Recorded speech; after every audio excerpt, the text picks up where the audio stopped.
Wala nang maraming paligoy-ligoy pa, diretso sa punto na.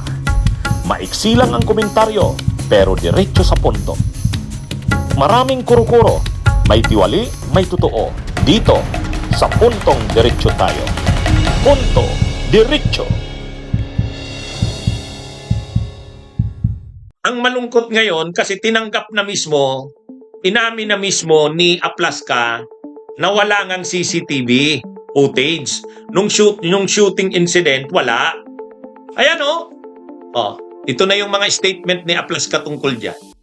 As of yesterday, pina-review ko yung mga CCTV, so wala pa kaming mahanap doon sa area ng position po ng ng mga USA at Marines. So yung Yung nakikita po natin, yung nasa dulo na po, sa buntot na po ng aming mga tactical personnel.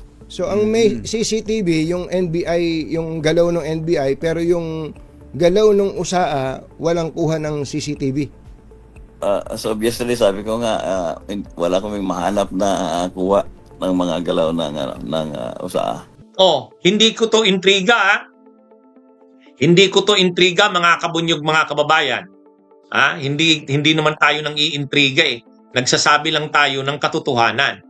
So sabi ni Aplaska mismo sa interview ng DCRH, wala daw na preserve na CCTV footage na nakakapture yung mga USAA at saka mga Marines nung nangyayaring shooting incident. Ano ba ang pinaka-controversial at ibig sabihin nun, pinagtatalunan na incident? Yung pagbaril, yung barilan. Kasi ang sinasabi ng USAA, ni Aplaska, at sinasabi rin ng liderato ng Senado nila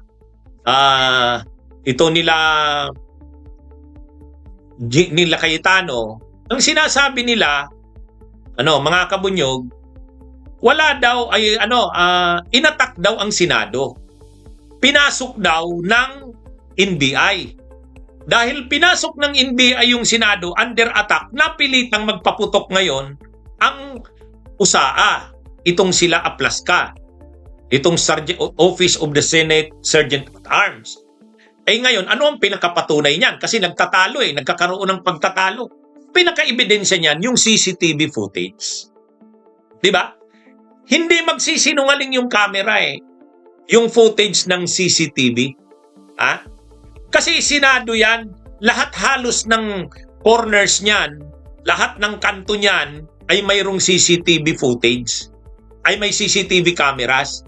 At sa ganun ka-importanting pangyayari, under attack ang Senado, dapat yung mga CCTVs gumagana. Ang problema, ano kasi ang ginawa nila? Pinatay yung mga ilaw.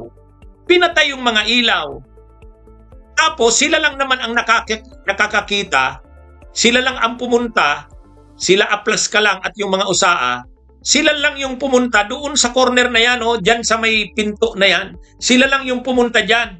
Yan daw pumasok yung mga NBI. Walang nakakuha ng media doon, hindi pinapunta doon. At wala ring CCTV camera. Samantalang, imposibleng walang CCTV camera niyan. Pasukan yan Pasukan at labasan yan, hindi ka maglalagay ng CCTV camera dyan. Yan na ngayon mga kabunyog ang malungkot dito sa nangyaring ito. Ito na ngayon yung problema dyan. Kasi wala daw CCTV footage. And yet, pinagtatanggol pa rin nila Cayetano si Aplaska. Dinidisiplina na nga ng ombudsman. Ipi-preventive suspension ng 6 months. Kasi kaduda-duda yung mga pinagagawa ni Aplaska. And yet, pinagtatanggol pa rin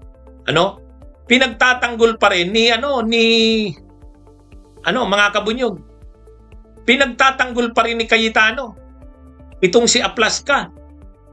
Ganong napaka-questionable ng kanyang mga ginawa. Napaka-importanting ebidensya yung CCTV. Wala kayong na-preserve na CCTV. O di ba ang instruction ni Jinggoy? I-secure, itago. Secured lang daw yung CCTV. I just want to know, sino nasa loob nasa left po kasi, malapit na sa natin sa exit natin. nakuha ng CCTV. Baka may makuha pa tayo ng mga record. Itago niyo yung CCTV. Exactly. Oh, ang sabi ni Jinggoy, ang ibig niyang sabihin ng itago, i-secure. O, nasaan na ngayon? Ha? Oh. Eh di dapat disiplinahin, dapat sang-ayunan ng liderato ng Senado na idisiplina si Aplaska. Tama yung ginawa ng ombudsman. Oh, bakit kasi walang CCTV? Anong dahilan? Oh, sige nga, mga kabunyog, ano sa tingin nyo? Anong dahilan bakit walang CCTV? Ha? Bakit walang CCTV footage? Oh, napakalinaw na ngayon. Anong dahilan? Oh, hindi na malayo dyan na may ayaw silang ipakita. Ha? May ayaw silang ipakita dyan. Oh, ano ang ayaw nilang ipakita? Na wala naman talagang pumasok sa Senado na mga ahente ng NBI. Pangalawa, na sila talaga yung nagpaputok. Ha? At sila yung nagsimula ng pagpapaputok. Yan yung dyan. Ha? Yan yun eh. Kasi pag may CCTV, makikita yun. Na hindi totoo yung sinasabi ni Cayetano ng liderato ng Senado na under attack sila. Yun ang mai-expose doon. Kapag pinakita yung CCTV niyan. Ha? Oh, di ba mga kabunyog, mga kababayan?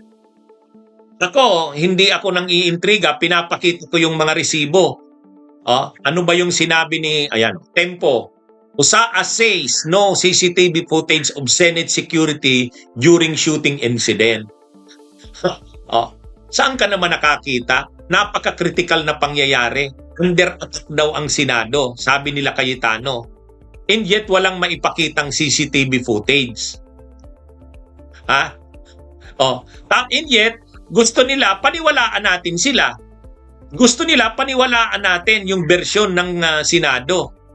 Paano maniniwala ang taong bayan dyan? Nagdududa nga ang taong bayan. At para makumbinsin nyo ang taong bayan, ipakita nyo yung CCTV footage.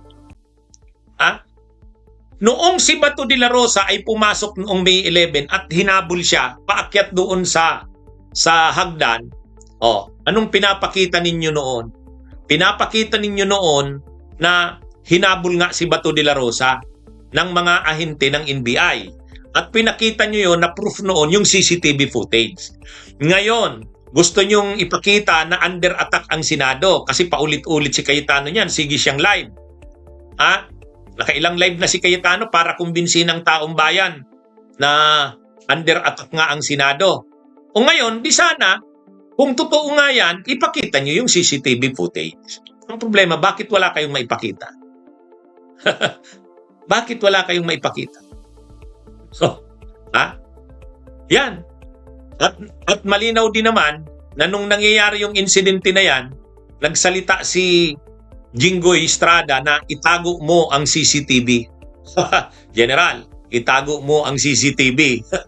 At nung nasisita si Jinggoy, ang paliwanag niya daw nung itago, ang ibig niya daw sabihin nun ay i-secure.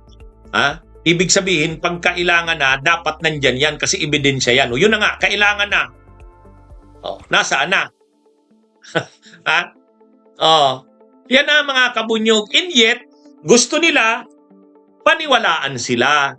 Kung gusto ni Cayetano, kahit na napakaraming pagdududa sa ginawa, sa nangyari, gusto nila, paniwalaan pa rin sila. Hindi naman tanga ang taong bayan. Hindi naman bobo ang taong bayan. Hindi na ninyo mabubudol ang taong bayan. Ha? Mulat na ang taong bayan sa inyong mga kalukuhan. Ha? Actually, nung araw pa lang na nangyayari yun, ang live ko kaagad. Nakakaduda. Drama lang yata ito nila Cayetano at Bato. O, di ba? Nung araw mismo yun, ha? Ganun yung live ko. O, di ba? Tama ako. O, di ba? Tama ako. O. And yet, ngayon, galit na si Cayetano kasi hindi daw sila pinapaniwalaan. Paano kayo papaniwalaan? And yet, galit si Cayetano kasi bakit daw isususpindi ng ombudsman si Aplaska? Bakit mo hindi isususpindi? Tingnan mo yung ginawa niya na yan. Oh, di ba? Mga kabunyog, mga kababayan. Bunyog, bunyog, halikan na kasama ka. Bunyog, kapag buklod ay may pag-asa. Luzon, Visayas, Mindanao, isa ang pananaw. Sa bagong Pilipinas ang bunyog isisigaw. Bunyog